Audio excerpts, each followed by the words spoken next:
Naweza ukaandika ubatizo wa kibibilia na faida zake. Kitu chochote ambacho hakina faida hakuna mwanadamu anachokitaka. Na Mungu ameweka hivyo, neno lake lina faida yake. Ama lina faida zake. Kitabu cha Marko sura ya 11. Ubatizo wa kibibilia na faida zake. Tunaanza na kitabu cha Marko sura ya 11 na ule mstari wa 27 mpaka 33.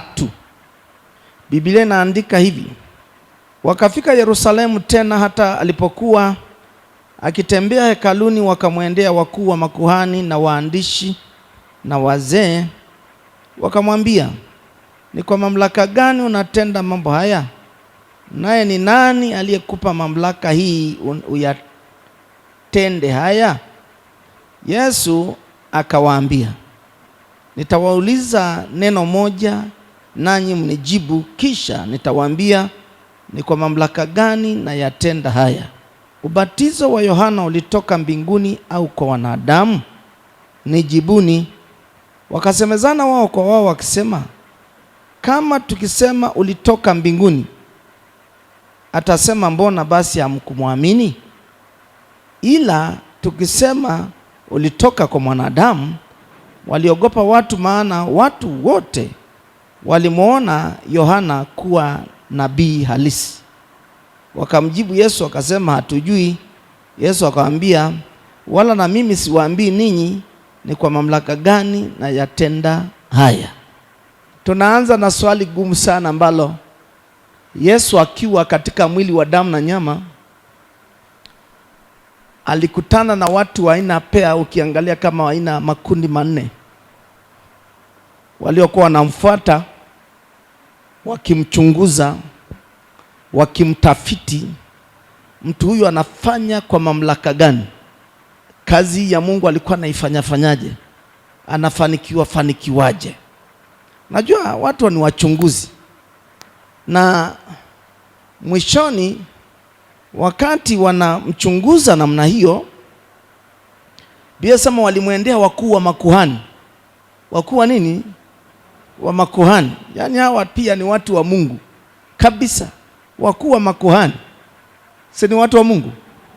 Wakamwendea Yesu na waandishi, kundi la pili, na wazee. Wanaenda kumuuliza tu, ni kwa mamlaka gani unaifanya kazi ya Mungu?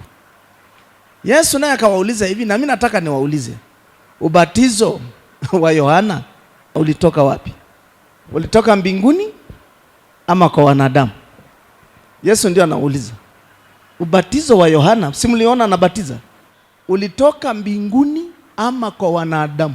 Alafu Yesu akatia mkazo sema, nijibuni. Ina maana hao wote wenye makundi haya zaidi ya makundi matatu walikuwa wamekataa huo ubatizo. Tunaenda sawa? Kwa hiyo ndio maana nawauliza, ulitoka mbinguni au kwa wanadamu? Wakasema hatujui. Maana walisema tukisema umetoka mbinguni atatukamata. Atasema mbona hamjamwamini? Tukisema umetoka wanadamu hatuutambui. Waliogopa, walijua Yohana ni nabii wa kweli, nabii halisi. Watajua watapigwa mawe. Wakakauka, asema hatujui, wakajifanya hawajui. Hivi kweli ilikuwa hawajui? Walikuwa wanajua, si ndiye? Walikuwa wanajua ubatizo ulitoka mbinguni. Wakamwambia hatujui. Yesu naye akajua kwa sababu amefanya hila, na yeye akasema, na mimi sitawajibu ni kwa mamlaka gani nafanya kazi. Lakini tuangalie, kwa sababu tunataka taratibu tunapojifunza, ubatizo ulitoka wapi? Ndio swali. Ubatizo wa kibibilia wenye faida zake ulitoka wapi? Sasa tuangalie Yohana mwenyewe anajibuje. Maana Yesu amemtolea mfano, anasema ubatizo wa Yohana ulitoka wapi? Na unajua watu wengi Uyahudi na kila vijiji walikuwa wanakimbilia injili ya Yohana, wakiziungama dhambi zao na kubatizwa. Tutakuja kusoma, si ndiye? Lakini ulitoka wapi hasa? Nani alitoa maagizo hayo? Mungu atusaidie. Kitabu cha Yohana sura ya 3. Injili hizi zote ni maneno ambayo Yesu alinukuliwa. Mstari wa 6:27 na 30. Biblia inaandika, nasema hivi 26, wakamwendea Yohana wakamwambia, Rabi, yeye aliyokuwa pamoja nawe ng'ambo ya Yordani, yeye uliyemshuhudia, tazama huyo anabatiza, watu wote wanamwendea. Yohana akajibu akasema, hawezi mtu kupokea neno lolote isipokuwa amepewa kutoka mbinguni. Yohana ambao Yesu aliwauliza wale waandishi, makuhani na watu wengine, Yesu anawaambia, ubatizo wa Yohana walitoka wapi? Walitoka mbinguni au kwa wanadamu? Maana walijua Yohana anabatiza, na wakakataa kujibu hilo swali, na Yesu akakataa kuambia ni kwa mamlaka gani anafanya kazi hiyo. Sasa Yohana mwenyewe anasema hivi, hawezi mtu kupokea neno lolote isipokuwa lile linalotoka wapi? Mbinguni. Kwa hiyo mwenye kujibu haya Yohana, maana yake ni hivi, ubatizo wa kibibilia ni agizo linalotoka wapi? Mbinguni. Hebu sema amina. Ubatizo wa kibibilia. Sifundishi ubatizo wa dini, nafundisha ubatizo wa nini, ndugu zangu? Wa kibibilia. Kama wewe ni Mkristo una Biblia, na mimi ni Mkristo nina Biblia. Ubatizo wa kibibilia umeamriwa, umeagizwa, chimbuko lake umetoka mbinguni. Amina. Tunaenda sawa ya? Kwa hiyo kama unaandika ubatizo ni agizo kutoka mbinguni kwa Mungu. Sasa tunakuja kwa swali lingine, sababu tunataka kujifunza, si ndio? Swali lingine la kwanza ambalo linaanza, kwa nini mtu akiokoka anatakiwa abatizwe? Kama ubatizo ndio umetoka mbinguni, sawa. Kwa nini mtu akiokoka anatakiwa abatizwe? Kitabu cha Mathayo sura ya 3, tujibu hilo swali. Na haya yote utaona yanamhusu Yesu akiwa katika mwili wa damu na nyama. Na ule mstari wa 13 mpaka 17 tunataka kujibu swali, kwa nini mtu akiokoka anatakiwa abatizwe? Tunaenda sawa? Hebu sema amina kama tuko pamoja. Mstari wa 13 mpaka 17 Biblia inasema hivi, wakati huo Yesu akaja kutoka Galilaya mpaka Yordani kwa Yohana ili abatizwe. Lakini Yohana akataka kumzuia akisema, mimi nahitaji kubatizwa na wewe, nawe waja kwangu? Yesu akajibu akamwambia, kubali hivi sasa, kwa kuwa ndivyo impasavyo kutimiza haki yote. Basi akamkubali.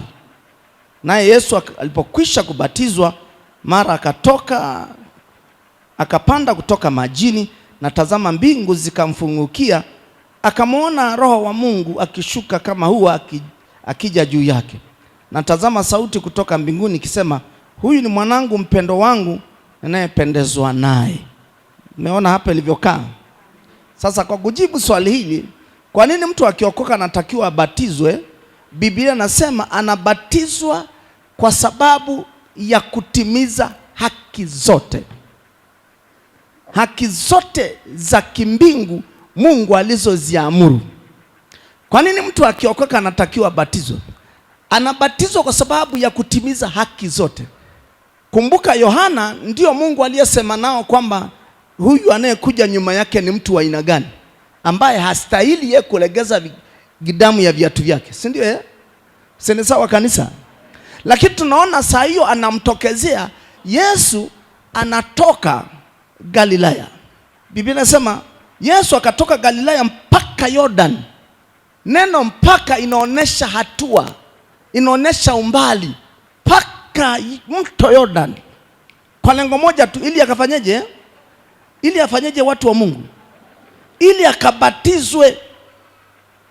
Lakini Yohana alitaka kumzuia akisema, mimi nahitaji kubatizwa na wewe, nawe wacha kwangu. Yaani Yesu, Yohana alipomwona Yesu, kwa sababu alishaambiwa na Mungu kwamba huyu ni mtu atakayebeba dhambi za ulimwengu, akajua hastahili kumbatiza.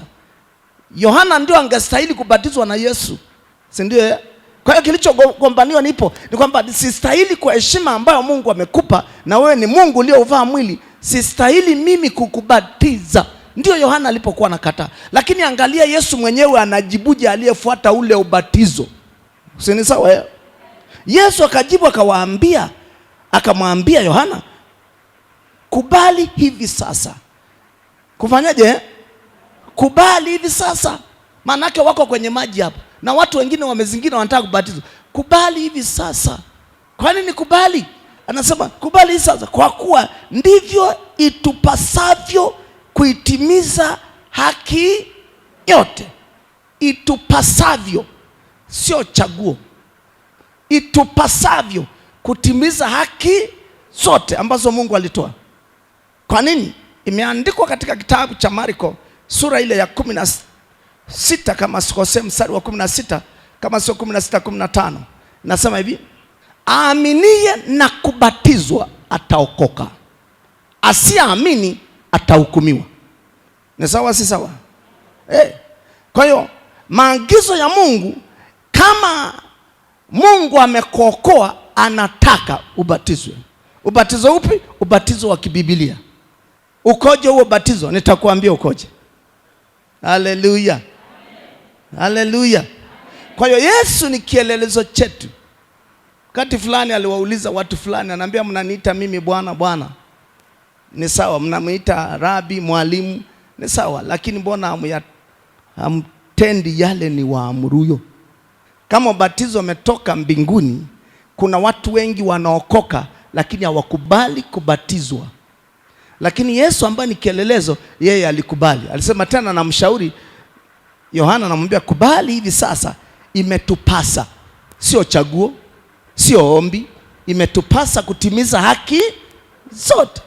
Kwa hiyo ubatizo ulioagizwa mbinguni ni lazima kwa Mkristo aliyempokea Kristo akazaliwa mara ya pili kwa uwezo wa Roho Mtakatifu, lazima abatizwe.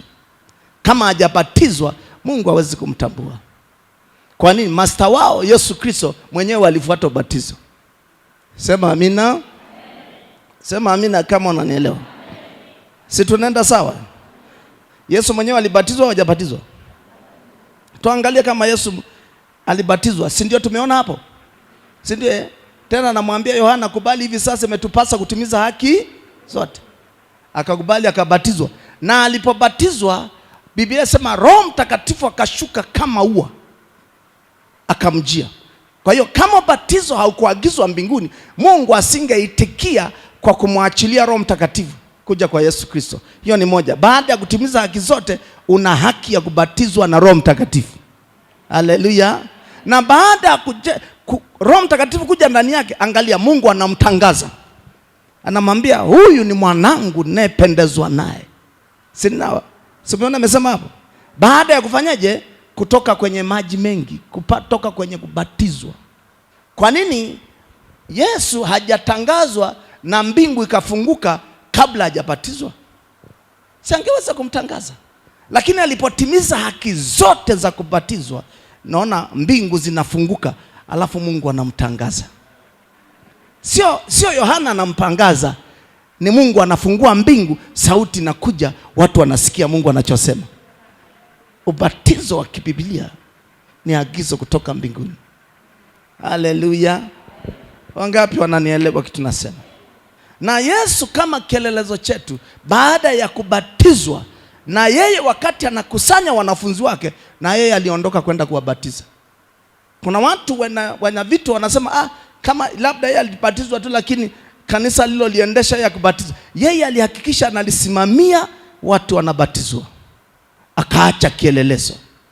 Biblia inasema kwa mtini jifunzeni, ambayo inamaanisha ukipewa kundi lazima wabatizwe ubatizo wa kiBiblia. Tunaona Yesu mwenyewe amebatizwa, si tumeona kwenye Mathayo? Tuangalia na Yesu mwenyewe alikwenda kubatiza. Kitabu cha Injili ya Yohana sura ya 4. Tuanze na sura ya 3.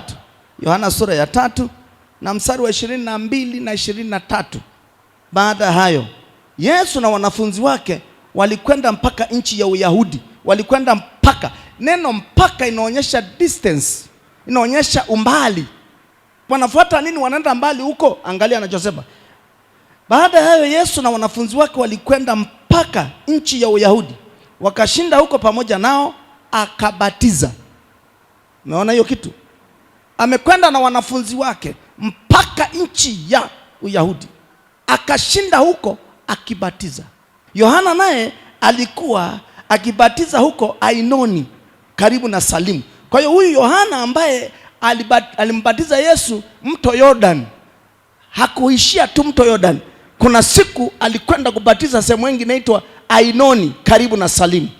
Si ni sawa Kwa sababu huko, hebu sema, kwa sababu ya huko kulikuwa na maji tele, na watu wakamwendea wakabatizwa. Kumbe ubatizo wa kibibilia watu waliufuata mahali ambapo wataenda kukutana na maji tele. Ndio maana wanatoka hatua yote hiyo. Kwa nini? Kwani nyumbani kwao hawanyagi maji? Si wanakunywa? Kwa hiyo wangeshindwa kutengeneza namna fulani kama karo? Si wanaweza? Lakini Biblia ni kielelezo chetu. Yesu alitoka Galilaya mpaka mto Yordan, mpaka inaonyesha amekula gharama ya kutembea.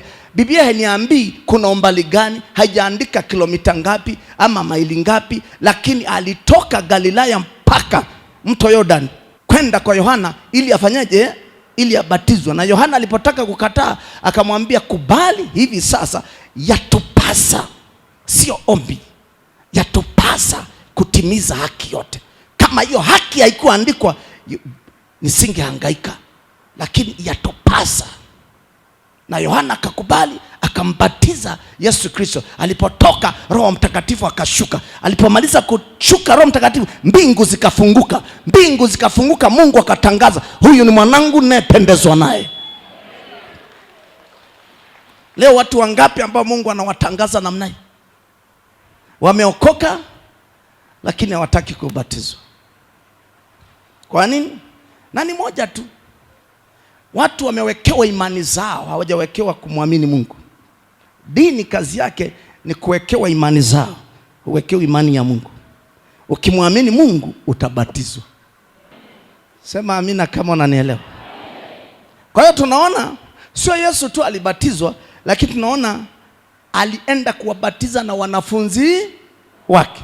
Kama ambavyo wakati huo Yohana naye alikuwa na wanafunzi wake, naye alienda kuwabatiza. Angalia, wanaacha nyumba zao, wanaacha miji yao, wanakwenda wanafuata mito, wanafuata maeneo yenye maji mengi, wanaenda kubatizwa. Sasa unaweza kauliza swali, wasiotii kubatizwa watakuwaje? Maana lazima tujiulize maswali. Mtu anaweza kagoma tu, nimeokoka yatosha. Wasiotii kubatizwa itakuwaje? Lakini mimi nimeandika hapa, sio tu hawatampendeza Mungu watu hao, lakini kweli watu hao hawataingia mbinguni.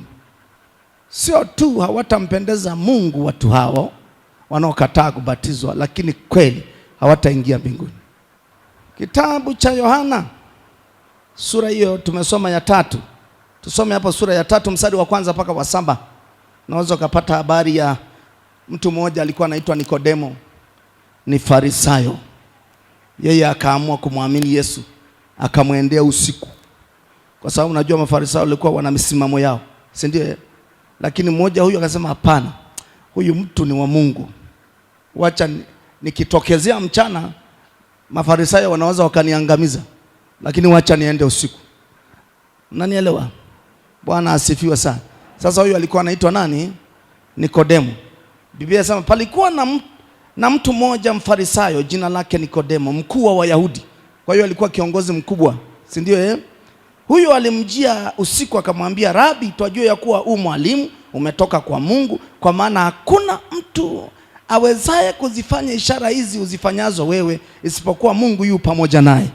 Kwa hiyo huyu Nikodemo aliamini kabisa mtu huyu anatembea na Mungu. Yesu akajibu akamwambia, amin amin nakwambia, mtu asipozaliwa mara ya pili hawezi kuona ufalme wa Mungu. Mtu asipozaliwa mara ya nini? Ya pili hawezi kuona nini?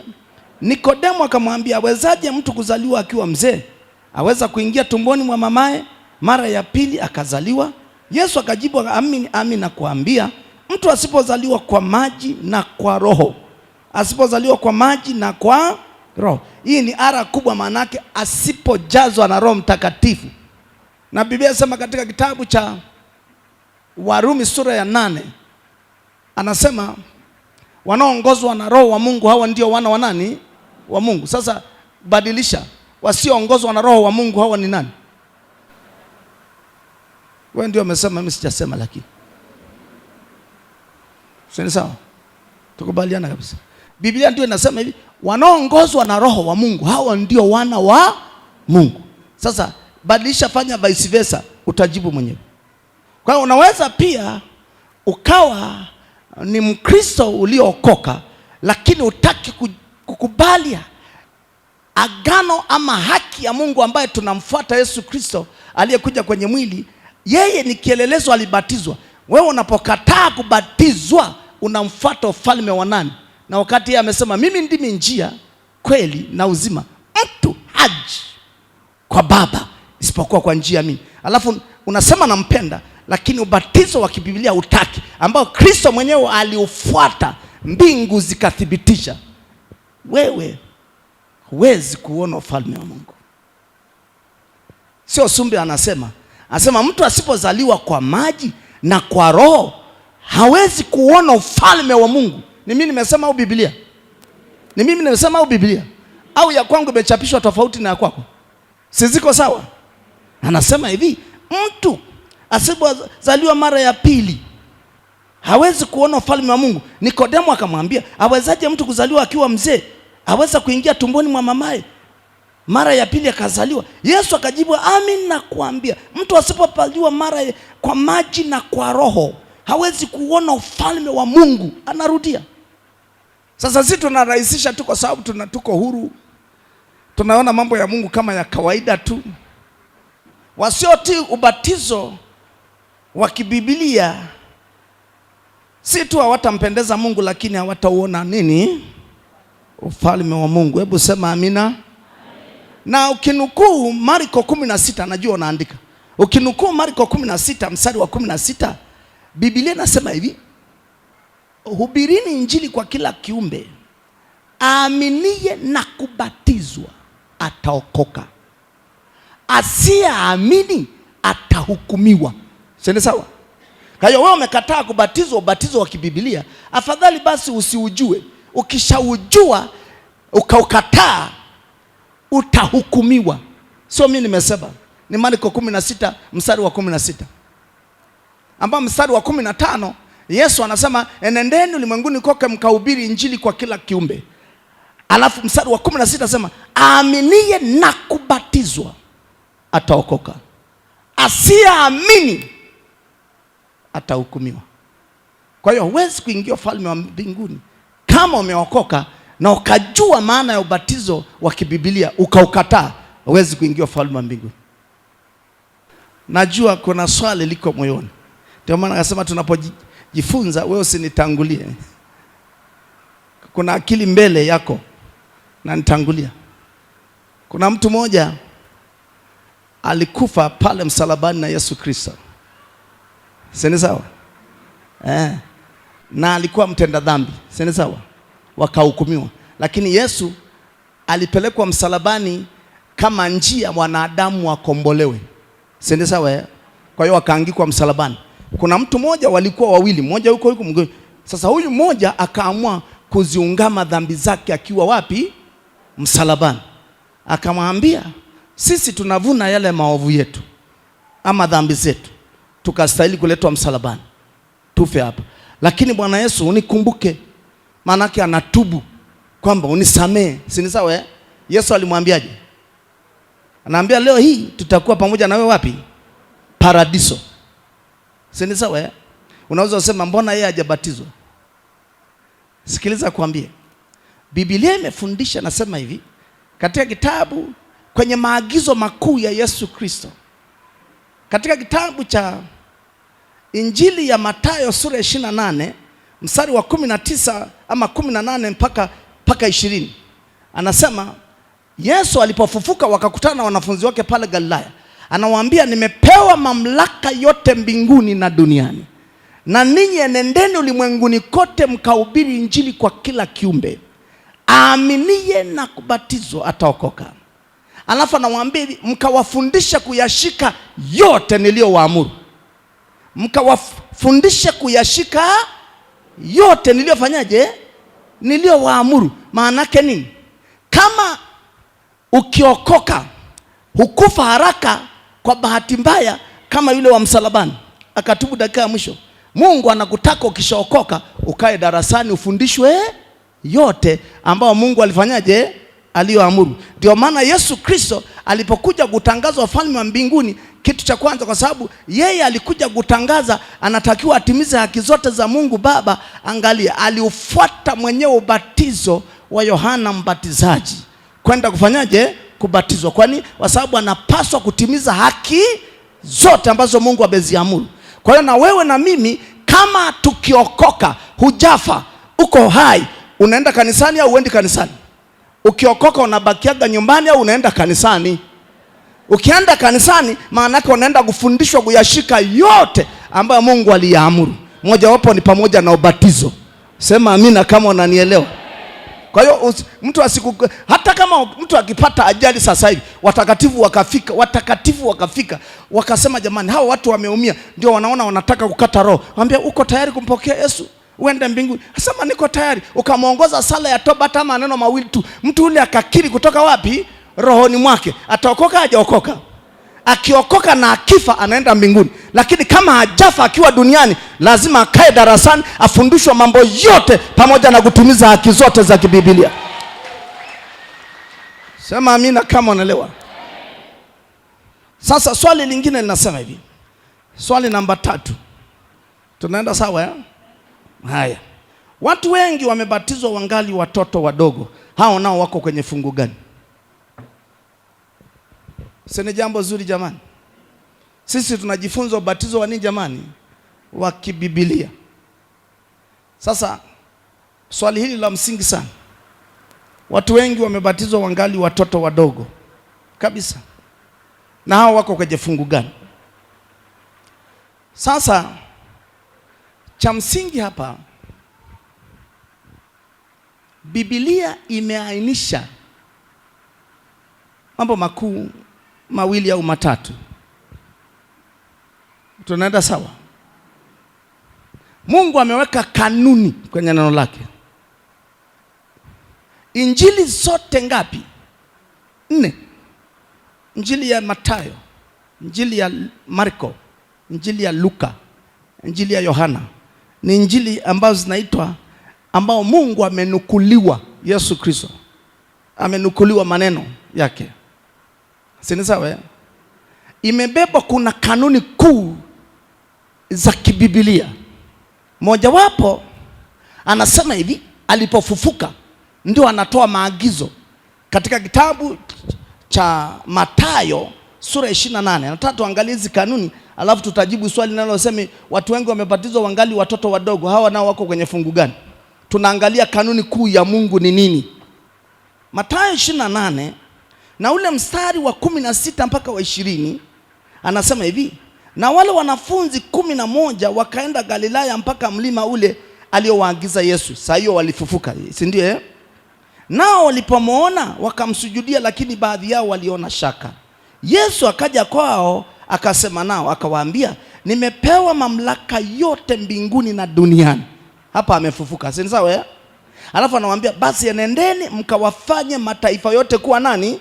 Kuwa wanafunzi wangu. Angalia, mkiwabatiza kwa jina la Baba na la Mwana na la Roho Mtakatifu, na kuwafundisha kuyashika yote niliyowaamuru.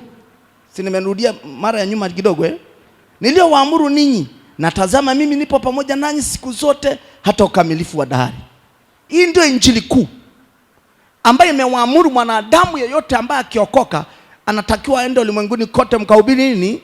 Injili kwa kila kiumbe. Aaminie na kubatizwa na kuokoka na kwenda kuyashika maagizo yote ambayo Mungu ametuamuru. Si ni sawa?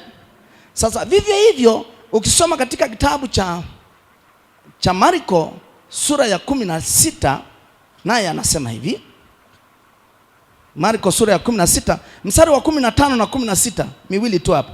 Anasema hivi, akawaambia, nendeni ulimwenguni mote mkaihubiri injili kwa kila kiumbe. Aaminie na kubatizwa ataokoka, asiyeamini atahukumiwa. Tunaenda sawa?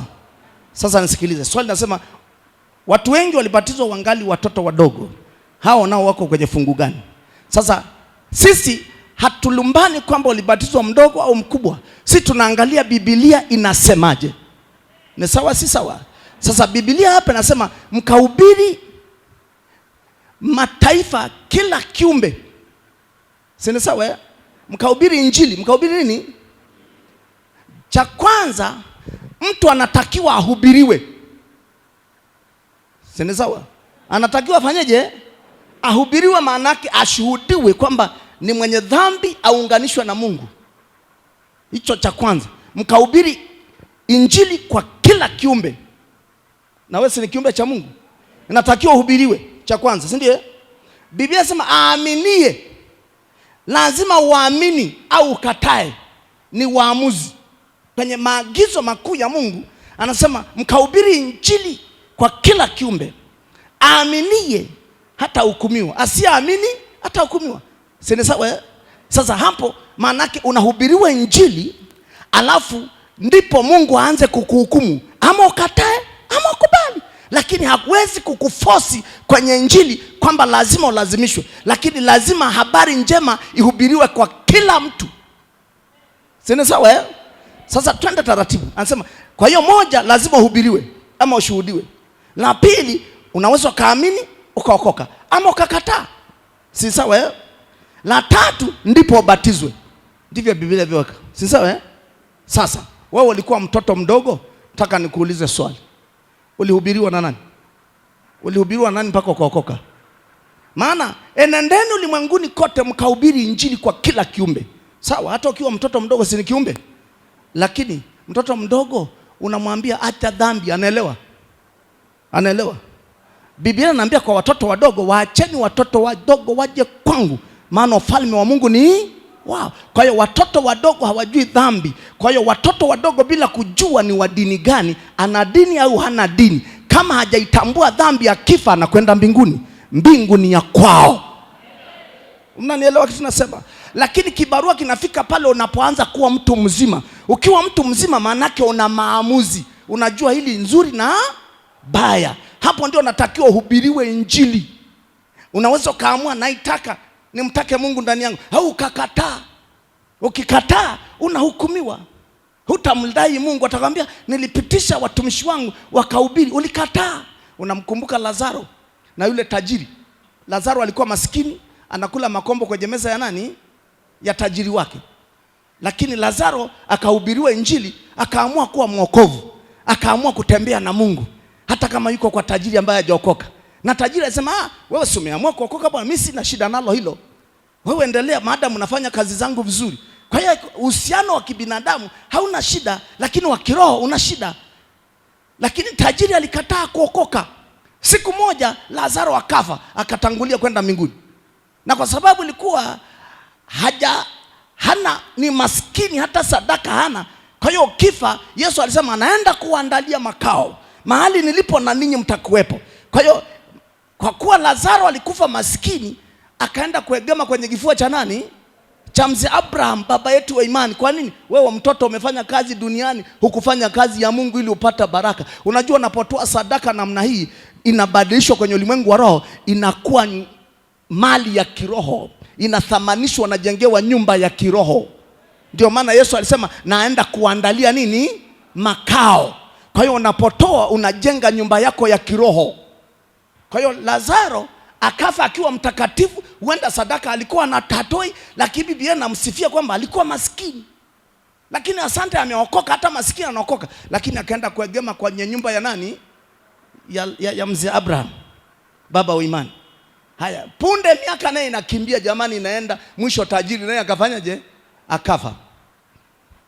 Kwenda mbinguni, akaona ukuta umewekwa. Yeye yuko upande mwingine wa jehanamu, upande mwingine wa adhabu. Na akang'oa macho, akamwona Lazaro, akasema, silikuwa mtumwa wangu huyu Utumwa ni huku duniani. Ukishakufa bwana, usizoelee mwingine. Haleluya. Akatoa oda kama hivyo, wewe Lazaro, chovya maji kidogo hapo, nitaambia acha ujinga. Huko ni kwingine. Mwenzako anaburudika hapo. Huko duniani ameteseka na makazi yako, alishaokoka, wewe ulikataa. Angalia, tajiri yule akamwambia hivi, yule aliyokuwa anampa habari. Akaambia, basi nenda kwa ndugu zangu waambie, inabidi labda wampokee Mungu, wahubiriwe, wasije huku, maana huku na mateso. Unaona Alafu yule anayemhubiria anamwambia hivi, huko wako akina Musa, maana yake wako watumishi. Sema mtu akitoka huku jehanamu, huku kwenye mateso, atamsikia sana, maana anasema Mungu anasema nimeweka utaratibu wangu. Wasipomsikiliza Musa na akina Sumbe na watakatifu, asipowasikiliza hao, basi. Kwa nini? Kwa sababu alihubiriwa injili kwa kila kiumbe, naye ni kiumbe. Akaamua kutokuokoka. Sana pa hukumiwa hakumlaumu Mungu. Vinginevyo angemwambia Mungu, ungenipa chansi, kwa sababu mimi sikuhubiriwa injili. Lakini Mungu anambia, ulihubiriwa. Mwanza kwa kuokoka wewe ulikataa. Kwa hiyo unapokea cha kwako. Akaanza kusema, jamani, ndugu zangu basi wasije huko. Iwe mimi basi nimeteketea, lakini wale ndugu wasije. Anasema, tumeni mtu, anatoa oda. Sasa unaona mtu ukiambiwa amefufuka ndio anafuatilia, anasema ushuhuda wake. Unapata na hofu, na kama nywele zinasimama sijui zinaenda msibani. Lakini ukihubiriwa tu na watakatifu unaona wa kawaida. Wewe usione wa kawaida, wewe angalia wanasema neno la Mungu ama sio. Kama ni neno la Mungu, bila kujali yuko dini gani, fuata uokoke, utembee na Mungu. Sasa jaribu kufikiri. Watoto wadogo wao wanabarikiwa. Wanafanyaje? Si Biblia inasema katika Marko 10? Si ni sawa Wao wanabarikiwa. Nani ana mtoto mdogo hapa? Nani ana katoto kadogo? Sio niletea hapa kama una mtoto mdogo, maana ni baraka. Tunatoa tu mfano. Sawa jamani? Lengo tunajifunza Biblia. Si ni sawa Ngoja uone sehemu yao. Hii ni moja ya injili. Hata watoto wana nafasi yao. Watoto wana nini jamani? Sasa napofundisha haya usinigonganishe na watu wengine. Sawa Na wala usidharau watu wengine, wewe tulia. Wewe jua utaifahamu kweli, na hiyo kweli inakuweka nini? Ikisha kuweka huru basi, usitafute maneno na watu. Marko 10 mstari wa 13. Basi wakamletea Yesu watoto wadogo ili awaguse, wanafunzi wake wakawakemea. Si sawa Ila Yesu alipoona alichukizwa sana, akawaambia, waacheni watoto wadogo waje kwangu, msiwazuie, maana watoto kama hawa ufalme wa Mungu ni wao. Ami nawaambia, yote asekubali ufalme wa Mungu kama mtoto mdogo hataingia kabisa. Umeona Akawakumbatia, akawekea mikono juu yao, akawabarikia. Sio akawabatiza. Si ndio Biblia inasema au mimi nasema? Sasa angalia. Tunaenda Marko 16 mstari wa 15. Enendeni ulimwenguni kote mkahubiri injili kwa kila kiumbe. Aaminie na kubatizwa ataokoka, asiamini atahukumiwa. Wekeni hao watoto ni wahubiri injili hapa, ili wasiende jehanamu. Unaona vyote vinashangaa maskini. Haleluya. Mimi naitwa Mwinjilisti Sumbe. Mungu amenituma hapa nihubiri injili kwa kila kiumbe. Ninyi watenda dhambi, msipoziungama dhambi zenu hamtaenda mbinguni. Na wewe kadogo, wewe lazima utubu. Mbona hawasemi? Wanaongea, lakini si ni viumbe. Aaminie na kubatizwa ataokoka. Tubu ni dhambi hapa, mwokoke. Joni hapa. Gangina gana nicheka. Haya, nahubiri na huku. Na nyewe upande wa kaskazini na kusini, nyewe hubirini. We, umejua injili? Umeokoka? Unaniangalia tu. Takwenda jehanamu msipookoka. Mwokoke leo. mataifa, napoimba mje kutubu, mataifa yote watakusanyika wapi? Mbele zake Bwana. Na wasubiria hapa, mataifa yote watakusanyika wapi? Mbele zake Bwana. Oh, wakiimba Bwana, wakiimba Bwana. Fungua macho, hawajaja. Bwana mji. Hata wao wananishangaa. Mungu atakushangaa ambia, haya bado ni malaika hivi. Hata malaika mbinguni nao walikosea. Hawa bado hawajui kupambanua mema na mabaya. Hawa wanatakiwa wanaletwa kanisani. Yesu naye alifanya hivyo hivyo. Siku ya 8 alipelekwa kanisani na baba yake na mama yake. Akamkuta kuhani. Kuhani akawabarikia mtoto. Yesu akabarikiwa. Wakambarikia mtoto Yesu. Akambarikia mtoto Yesu, akawabariki na wazazi wake. Sikiliza. Alafu Yesu alipokuwa na wabariki, unaona alipelekwa wapi? Kanisani. Yesu alipelekwa na wazazi wake wapi? Ndio Biblia. Alafu kuhani yule akaenda akawabariki. Akabariki, akawaombea na baraka wazazi wake ili wapate baraka za kumlea mtoto. Si ndio? Lakini Yesu alipojua kupambanua mema na mabaya, akiweka kielelezo, akaondoka mwenyewe, amezungama dhambi zake, akionyesha kwamba yeye anakuja kutimiza haki yote. Akaondoka mwenyewe kutoka Galilaya, anakwenda mpaka mto Yordani, anakwenda kubatizwa. Umeelewa hiyo kitu? Mtu mzima ndio anafanyaga maamuzi, sio huyu. Na kama wengine walifanyagwa hivyo, wewe lewa tule ni ubatizo wa utaratibu wa dini yao. Wala usigombana naye, wewe watakie mema. Siku moja wataifahamu kweli, na hiyo kweli itawaweka huru. Na Mungu bado anawapenda kuliko unavyofikiri wewe mwenyewe. Sema amina. Ndio maana mpaka leo watu tunaokoka. Vinginevyo angekuwa hawapendi, asingewaokoa. Mpaka leo watu wanaokoka. Ni sawa, si sawa? Kwa hiyo kama wamekosea kwa kujua au kutokujua, ni kuombea. Siku moja wataijua hiyo kweli, macho yao yatafunguka, watampenda Yesu, na wao watafanya kama ambavyo Biblia inasema. Asanteni sana, Mungu awabariki. Asanteni sana. Naamini umeelewa mfano huo. Haleluya. Wanaohubiriwa injili ni nani jamani? Ni watu wazima wanaojua kupambanua mema na nini na mabaya. Si ni sawa?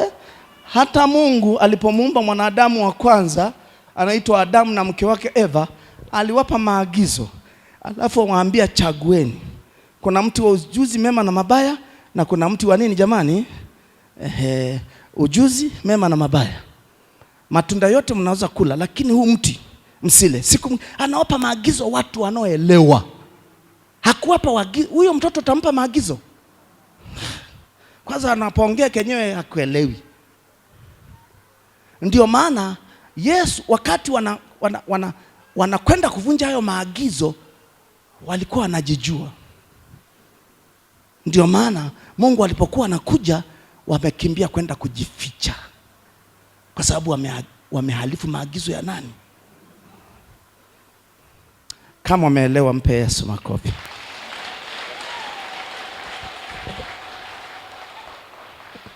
Kwa hiyo usianze kuhukumu watu wengine utaratibu huo, sijui nini.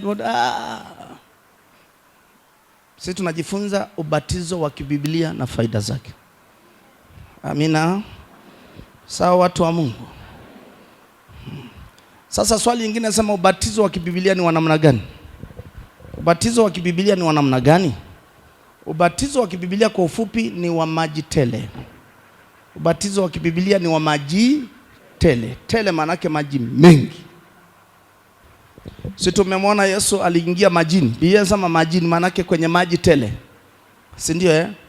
Tumenukuu andiko kwenye Yohana sura ile ya 3 mstari wa 22 na 23. Yesu alienda pande za nchi ya Uyahudi kwa kusudi ya kwenda kubatiza, si ndio? Alafu tukaambiwa na pia na Yohana. Ngoja nirudie tena. Ubatizo wa kibiblia ni wa namna gani? Maana kuna watu wanaandika namba 4. Sasa tunasoma Yohana 3:22-23 tujue ni wa namna gani. Ubatizo wa kibiblia ni wa namna gani? Baada ya hayo Yesu na wanafunzi wake walikwenda mpaka nchi ya Uyahudi, wakashinda huko pamoja nao, wakashinda huko, maana ilikuwa ni siku nzima. Wakashinda huko nao akabatiza, si ndio? Yohana naye alikuwa akibatiza huko Ainoni karibu na Salimu, kwa sababu huko, angalia sababu yake kupeleka huko, sababu huko kulikuwa na maji tele, na watu wakamwendea wakabatizwa. Ubatizo wa Biblia ni wa namna gani? Ni wa maji tele, ni wa maji mengi. Kwa nini uwe wa maji tele? Kwa nini uwe maji mengi? Kwa nini? Kwa nini Biblia imeweka uwe wa maji mengi? Si tunajifunza jamani? Kitabu cha Warumi sura ya 6. Kwa nini Mungu anaweka kwenye neno lake? Kwa sababu Yesu mwenyewe ambaye ni kielelezo alienda huko na kina Yohana naye makundi mengine huko Ainoni kule Salimu, kwa sababu walienda huko. Biblia inasema sababu walienda huko kwa kuwa kulikuwa na maji tele. Swali, kwa nini iwe maji tele? Kwa nini ubatizo uwe wa maji tele au wa maji mengi? Ndio swali la msingi, ambapo hata kama mtu yeyote anaweza kukuuliza tu, kwa nini unibatize kwa maji tele bwana? Kwa nini unibatize kwa maji tele? Tatizo ni nini? Lazima Biblia inajibuje. Kitabu cha Warumi sura ya 6.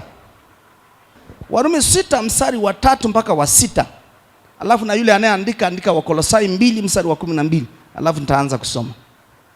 Kwa nini ubatizo wa maji wa kiBiblia uwe wa maji tele au maji mengi? Warumi 6 mstari wa kwanza mpaka ule mstari wa 6. Mstari wa 3, tunaweza kuanzia mstari wa 3 mpaka ule mstari wa 6. Biblia inaandika inasema, hamfahamu ya kuwa, maana yake uelewe. Kama uelewi siri, elewa leo, si ndio? Hamfahamu ya kuwa sisi sote tuliobatizwa katika Kristo Yesu tulibatizwa katika mauti yake. Mauti yake ilikuwaje? Kabla sijaenda, mauti yake ilikuwaje ya Yesu? Ilikuwa ya kukaa kwenye nchi, si ndio? Huko ndani ya moyo wa nchi, si ndio? Siku ngapi? Siku ya 2, ya 3 akafanyaje? Akafufuka. Kwa hiyo Mungu anaweka, hamfahamu mliobatizwa, ubatizo wa Kristo mlibatizwa katika mauti yake. Kwa maana gani anasema hivi? Badala na nyie muwe mnakufa siku 2 ya 3 mnafufuka, anawaua kwenye maji. Hamfahamu ya kuwa sisi sote tuliobatizwa katika Kristo Yesu, si ndiye? Tulibatizwa katika mauti yake, basi tulizikwa pamoja naye kwa njia ya ubatizo. Jamani, sinaeleweka lugha hapa? Tulizikwa pamoja naye kwa njia ya nini ndugu zangu? Ubatizo. Katika mauti yake, kusudi kama Kristo alivyofufuka katika wafu kwa njia ya utukufu wa Baba, vivyo hivyo na sisi tuenende katika upya wa uzima. Kwa maana kama tulivyounganika naye katika mfano wa mauti yake, kadhalika tutaunganika kwa mfano wa kufufuka kwake. Tukijua neno hili, maanake watu wengi hawajui. Tukijua neno hili ya kuwa utu wetu wa kale ulisulubishwa pamoja naye, ili mwili wa dhambi ubatilike, tusitumikie dhambi tena. Kwani bado watu wanatamaa? Kwa sababu ulipoenda kubatizwa hukuelewa maana ya ubatizo. Ukibatizwa hata kama una majini mahaba, majini ya ulevi, majini ya laana, ukibatizwa kwa kujua ndani yako kwa nini unabatizwa, unajua Yesu alikufa siku 3 akafufuka, na mimi nauawa namna hii ili nifufuke katika upya uzima, nifie dhambi. Ukishafanya namna, ukitoka kwenye maji, basi umeufia ulimwengu. Lakini usipoelewa, ndio maana sema hamfahamu. Fahamuni neno hili. Watu wengi wamefungwa fahamu, hawaelewi. Wao wanaenda ubatizo sema, kwa sababu ndio maana ukienda kwenye dini nyingine nayo ya Kikristo, wakiona wanabatiza na wanataka ubatizwe tena. Kwa nini? Hufahamu. Hujaelewa. Na wao wamefia mauti ya Kristo. Kama wamefia mauti ya Kristo, laana zingine zinatoka wapi? Wakolosai sura ya 2, twende taratibu. Tunajifunza, si sawa? Tukubali kujifunza. Sasa haya mambo ni ya kiroho. Usipoelewa hivyo, uweze kupokea kile kitu cha kiroho cha kimungu. Na Yesu asingeelewa hivyo, aliyekuja kama Adamu wa pili, asingekwenda mtu mzima tena, ni Mungu aliyovaa mwili. Alafu anafuata ubatizo, anaenda kungangana, anazuia, sema kubali. Maagizo ya Mungu saa nyingine anasema hekima ya Mungu ni kama upumbavu kwa wanadamu. Tumefika watu wa Mungu. Wakolosai ngapi? 2:12 anasema hii, mkazikwa pamoja naye, pamoja na Yesu, si ndio? Katika ubatizo. Hebu sema mkazikwa pamoja naye katika ubatizo. Na katika huo mkafufuliwa pamoja naye kwa kuziamini nguvu za Mungu aliyemfufua katika wafu. Umeona kitu ilivyokaa? Kwa hiyo kitendo cha, ndio maana ubatizo wa kibiblia nasema kwenye maji tele. Kwa nini maji tele? Kwa nini siwe tuka hapa tukatengeneza lisufuria likubwa tukatumbukia hapo? Kwa sababu moja tu ndugu zangu, sio kwa sababu nani walikosea wadhalilike, never. Ni kwa sababu moja tu, kwamba kumbe ubatizo huo unafuata maji mengi. Lengo mtu anapozamishwa tu, Yesu alipokufa jiwe likawekwa. Ulimuona kwa siku 3? Ulimuona? Umuoni? Amezikwa. Biblia inasema mkazikwa. Manake maji mengi yanakufanya unazamishwa, unapelekwa, hata kama ni dakika moja, huonekani sekunde hiyo. Ukitolewa namna hii, umeufia ulimwengu kwa njia ya ubatizo. Ndio maana yake. Kila kitu ni kama ni mfano ambao Mungu aliweka, badala ya kila mshirika akiokoka afe alafu azikwe, iwe matanga, siku ya 3 anafufuka. Mungu akaweka njia yake. Ni kama sasa hivi kwa njia ya Roho Mtakatifu. Wewe unajazwa na Roho Mtakatifu. Roho Mtakatifu hatoki kwa pasta, hatoki kwa nabii, hatoki kwa mwalimu, hatoki kwa mwinjilisti, hatoki kwa mtume, hatoki kwa kanisa. Anatoka kwa nani?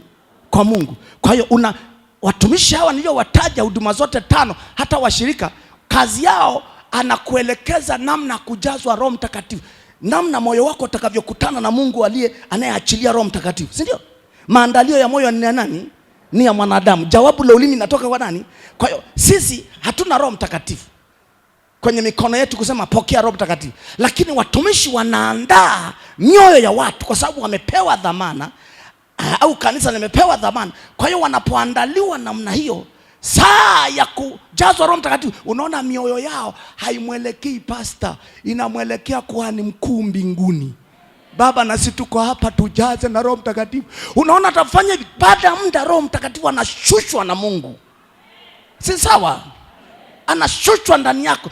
Unaona watu wanaleta rakaraba, sakariko, robo, wamejazwa kama kitabu cha Matendo ya Mitume sura ya 2.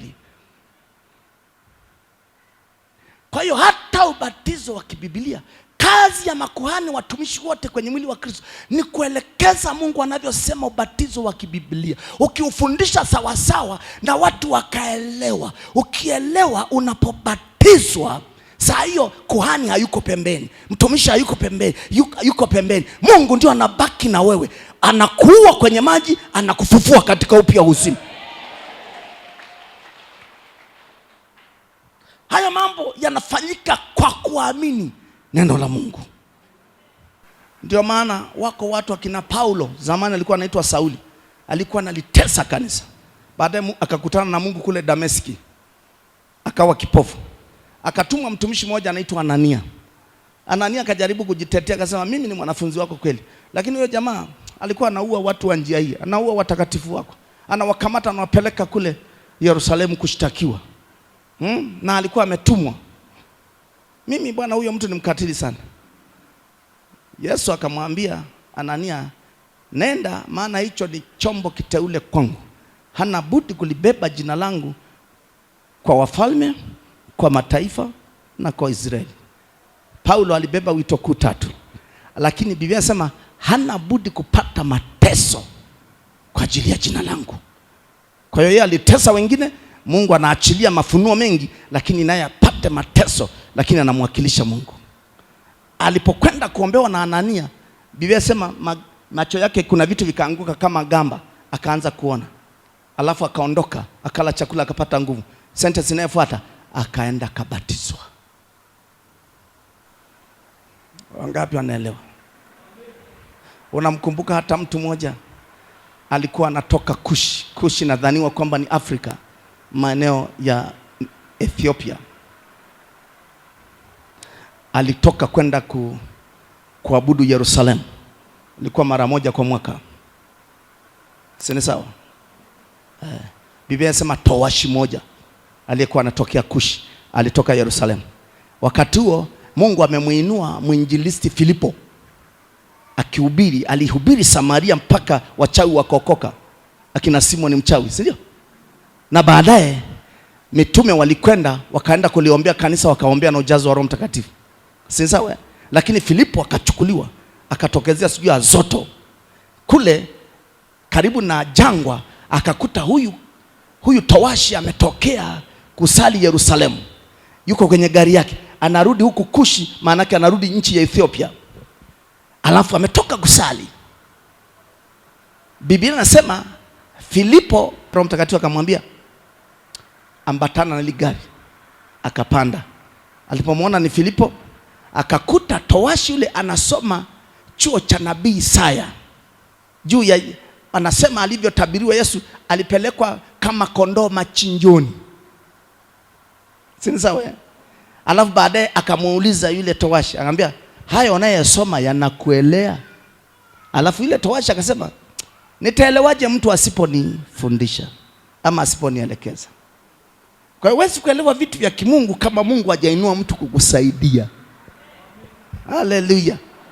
Ndipo akamfundisha. Biblia inasema kutoka hapo ndipo Filipo akahubiri Injili.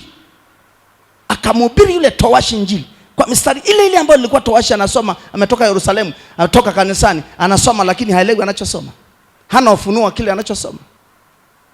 Biblia inaambia mwisho akafundishwa mpaka na ubatizo. Mwisho unaona ile maelezo sema hivi, mara towashi akaona maji, akamwambia mbona maji haya hapa? Ni nini kinachonizuia nisibatizwe? Filipo akamwambia ukiamini kwa moyo wako wote yani niliyokufundisha yote yanawezekana. Akaamua asimamishe gari lake likasimamishwa, akaingizwa, akaenda akabatizwa. Ile alipomaliza kumbatiza Filipo anatoka, Biblia inasema Roho Mtakatifu akamnyakua Filipo, hakumuona tena mpaka akatokea maeneo mengine yaitwa Azoto. Jaribu kufikiri kama Mungu hahusiki na ubatizo wa kibibilia, sikiliza, atamnyanywaje kwa uwezo wa Roho Mtakatifu kumuondoa? Mungu analiangalia neno lake. Na watu wengi wamepunguzwa ustaarabu kwa sababu watu wamekuja kuokoka, wengine ni watu wakubwa, watu heshima, wasomi, matajiri, watu wa aina mbalimbali. Masharti yakapunguzwa ya Biblia. Tandaje kutumbukizwa kwenye maji kama Naamani bwana akagoma.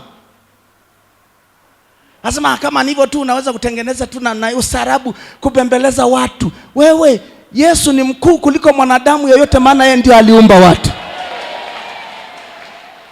Umeelewa watu wa Mungu? Ndio maana unakuja ukuta Injili ikapunguzwa. Unamsikia Yesu kwa nadra. Wangapi wameelewa? Hebu ngoja nisome mahali hapo ilikuwa naelezea. Si ni sawa jamani? Sije akasema ameongeza maneno yake. Soma hapo. Tunaenda hapo maana nimeelezea. 34 sura ya 8 Matendo ya Mitume mstari wa 34 anasema yule towashi akamjibu Filipo akasema na kuomba nabii huyu anasema maneno haya kwa habari ya nani? Nani habari zake mwenyewe au na za mwingine? Filipo akafunua kinywa chake naye akaanza kwa andiko lilo hilo akamhubiri habari za Yesu. Si ndio? Lakini huyu bwana ametoka kuabudu, hajui hata mambo ya Yesu. Anasoma Biblia kama gazeti. Hata gazeti utaelewa. Mstari wa 36. Wakawa wakiendelea njiani, wakafika mahali penye maji. Yule towashi akasema, tazama maji haya, ni nini kinachonizuia nisibatizwe? Maana ameshafundishwa. Si ndio? Filipo akasema, ukiamini kwa moyo wako wote inawezekana. Akajibu akanena, naamini ya kwamba Yesu Kristo ndiye mwana wa Mungu. Akaamuru ile gari simame, wakatelemka wote wawili majini, maana yake maji mengi, si ndio? Filipo na yule towashi, naye akambatiza. Kisha alipopanda kutoka majini, Roho wa Bwana akamnyakua Filipo. Yule towashi asimuone tena. Basi alikwenda zake akifurahi. Anafurahi kwa sababu ametimiza haki zote. Na Filipo kwa nini anyakuliwa na Roho Mtakatifu kama ilikuwa sio ratiba ya Mungu mtu huyu abatizwe? Leo watu hawataki kubatizwa. Wanaona kama ni kitu kilichopitwa na wakati. Alafu wanafundisha, tunajifunza zaidi, wasema unabatizwa na Roho Mtakatifu. Kubatizwa na Roho Mtakatifu ni kitu kingine. Kubatizwa kwa maji ni kitu kingine. Kubatizwa kwa maji maana yake tulijifunza kwenye Warumi 6, maana yake unaingizwa kwenye kifo cha Kristo. Si alikufa kiroho, alikufa kimwili. Na wewe kwa njia hiyo unaingizwa kwenye maji kimwili, lakini kwenye ulimwengu wa roho Mungu anaona mmezikwa na wewe siku ya 3 umefufuka, lakini kitendo cha sekunde chache. Haleluya. Kama umeelewa nipungie mkono wako namna hii. Amina. La mwisho, faida ya mbatizwaji. Kuna faida gani? Sinasema ubatizo wa kibiblia na faida zake. Sasa faida ya mbatizwaji ama mtu aliyebatizwa, faida yake nini? Wagalatia sura ya 3, tutasoma ule mstari wa 27. Hata ukiamua kusoma pia hata 29 ama 28, 29 naye sawa. 29a. Maana ninyi nyote mliobatizwa katika Kristo mmemvaa Kristo. Maana ninyi nyote mliobatizwa katika Kristo. Maana watu wanaweza kubatizwa kwa jina lingine. Ninyi nyote mliobatizwa katika Kristo mmemvaa Kristo. Ubatizo ni vazi kamilifu kwa Mkristo. Ni alama maalum ya kiroho. Mungu anakuwekea alama maalum ya kiroho. Ninyi nyote mliobatizwa katika Kristo mmemvaa Kristo. Ndio maana watu wasipoelewa vitu hivi, unakuta dunia bado iko ndani ya mioyo yao. Dunia bado iko kwenye maisha yao. Mungu anapata nafasi ndogo. Tatizo ni nini? Usichokielewa ni usiku wa nini? Na Yesu anasema mtaifahamu kweli na hiyo kweli itawaweka. Usipoelewa maana yake, hata ile kweli inayokuweka huru huwezi kuwekwa huru kwa sababu hujaelewa. Towashi anaambiwa ukiamini kwa moyo wako wote nilichokufundisha, ukaona ukikuingiza kwenye maji unakufa kifo cha Kristo, nikikutoa umefufuka. Hakuna laana tena, hakuna majinamizi tena, hakuna kitu chochote kifo kabla ya muda wake. Ukiamini hivyo itatokea. Anasema naamini Yesu Kristo ni mwana wa Mungu, akashushwa akabatizwa. Kwa kuwa Filipo amefanya kazi nzuri, Mungu akamwambia mwanangu nakubeba kwa uwezo wa Roho Mtakatifu, nakupa lifti. Kampeleka sehemu nyingine, endelea kufanya kazi yangu. Haleluya. Mpaka hapo naomba nifike mwisho. Mpe Yesu makofi kama unaelewa.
Wabatizaji wako tayari.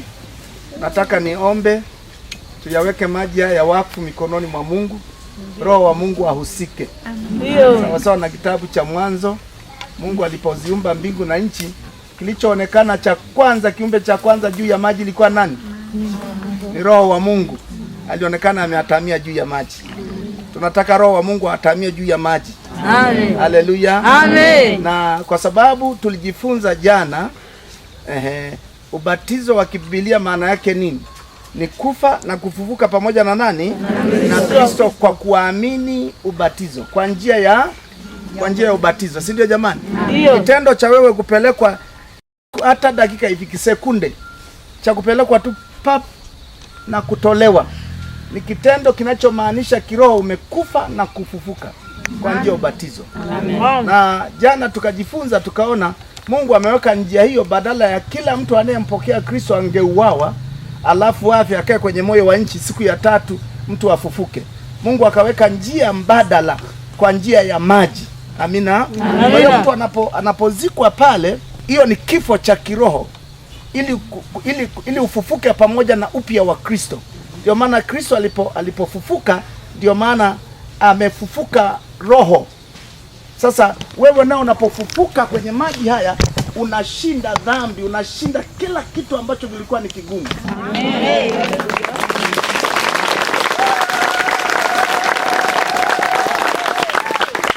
Na la mwisho, utakuwa umetimiza haki zote ambazo Mungu alikuwa ameziagiza kwa mwanadamu chini ya jua kwa ajili ya ushirika wake na yeye Mungu. Amen. Na kutoka hapo utakuwa umemvaa nani? Kristo.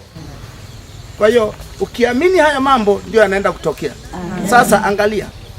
Na la mwisho, Yesu alipobatizwa, Yesu hakwenda kuwekewa tu mikono kuombewa, lakini alipotoka kutimiza haki yote kwa kuamini kutoka moyoni, cha kwanza kabla sauti ya Mungu kusema, cha kwanza walimuona Roho Mtakatifu anashuka kama ua, anakuja kwa muhusika, si ndio? Cha pili tunamwona Mungu anafungua mbingu kuthibitisha kusema huyu ni mwanangu nayependezwa naye.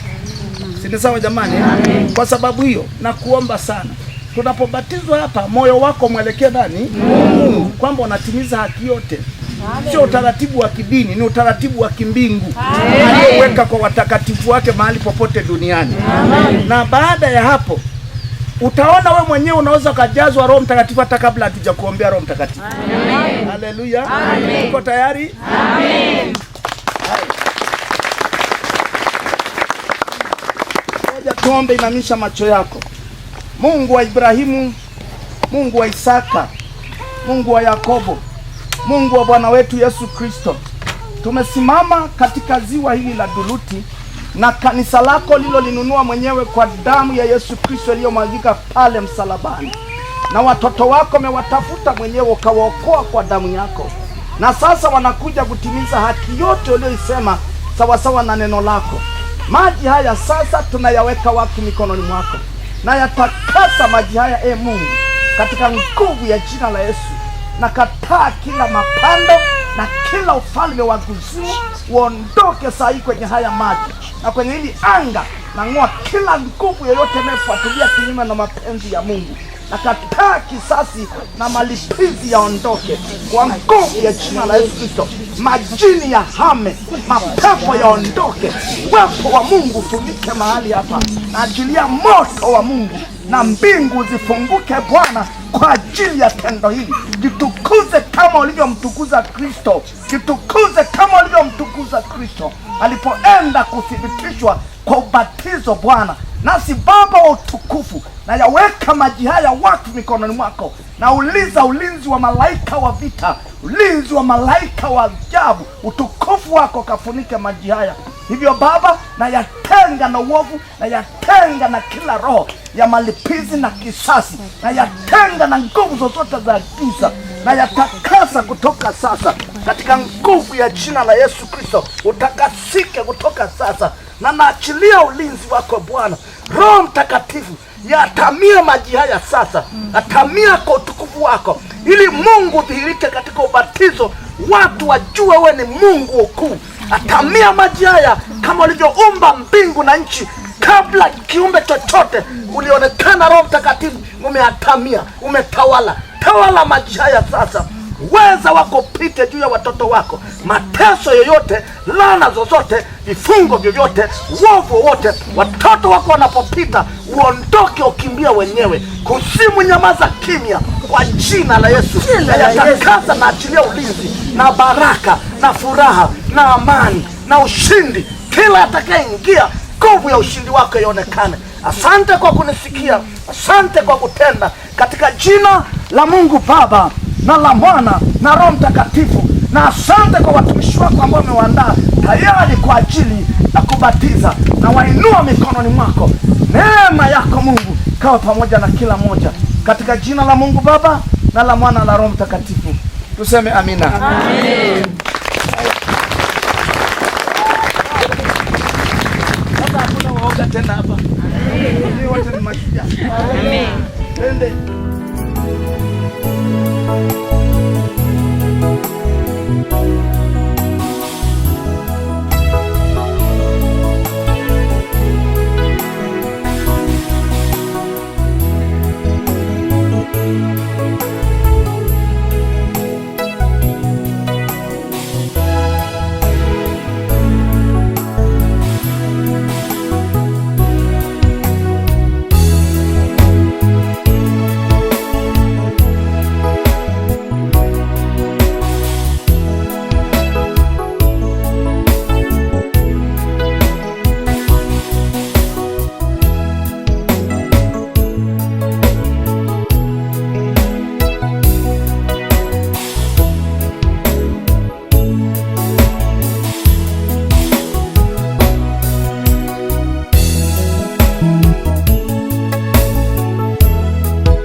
kwenye ibada tuunganishe kitu kinachoitwa Roho Mtakatifu.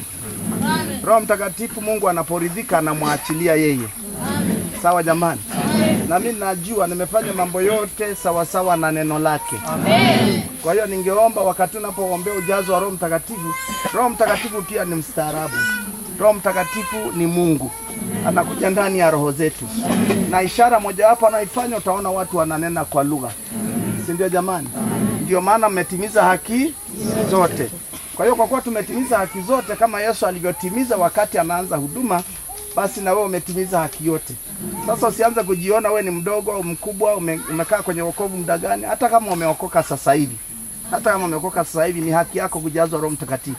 Na jazajwa na Roho Mtakatifu ni moyo wako. Moyo wako ulivyo na shauku kwa nani? Kwa Mungu, kwamba sina Mungu mwingine ila ni wewe niliyokukimbilia, uliyeniokoa. Nijaze na Roho wako Mtakatifu. Na Mungu atafungua mbingu, atakujaza. Utaona wengine watacheka, watafurahi, watarukaruka, wengine watanena kwa lugha, wengine watakaa kama wanazubaa kidogo, lakini wako rohoni sana. Si ndio jamani?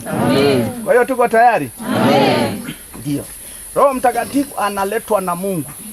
Mtumishi ni kiunganishi cha Mungu kumfungulia njia ama mioyo ya watu wajue ni Mungu anawajaza. Baada ya kuanza kujazwa, Mungu anahusika. Uko tayari? Amen. Uko tayari? Amen. Kwa hiyo usijali mazingira. Mazingira yote ni ya Mungu. Si sawa jamani? Amen. Hapa ndipo Mungu anapojulikana upana wake na ukuu wake. Namisha kichwa chako. Baba, ninakushukuru kwa sababu ya tendo hili ambalo tumelitenda sawa sawa na neno lako.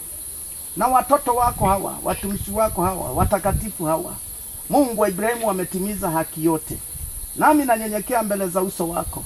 Ninakusii Mungu, kwa kuwa wametimiza haki zote. Ni haki yao sasa wajaze na Roho Mtakatifu, mwakilishi wako Mungu ndani ya roho. Sema, Baba Mungu, niko mbele zako. Nimetimiza haki zote. Nami ninajua moyoni mwangu ninayo shauku na kiu. Wewe utawale kwa uwezo wa Roho Mtakatifu. Nakukaribisha sasa kwa utukufu kwa jina la Yesu. Karibu Roho Mtakatifu. Jaze sasa. Karibu Roho Mtakatifu. Jaze sasa kwa jina la Yesu. Ukiona uzuri wako na kuwa mdogo, wewe nenda. Unaona uzuri wako na kuwa mdogo, wewe nenda.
mmemvaa Kristo, mmejazwa na Roho Mtakatifu, mnapendeza.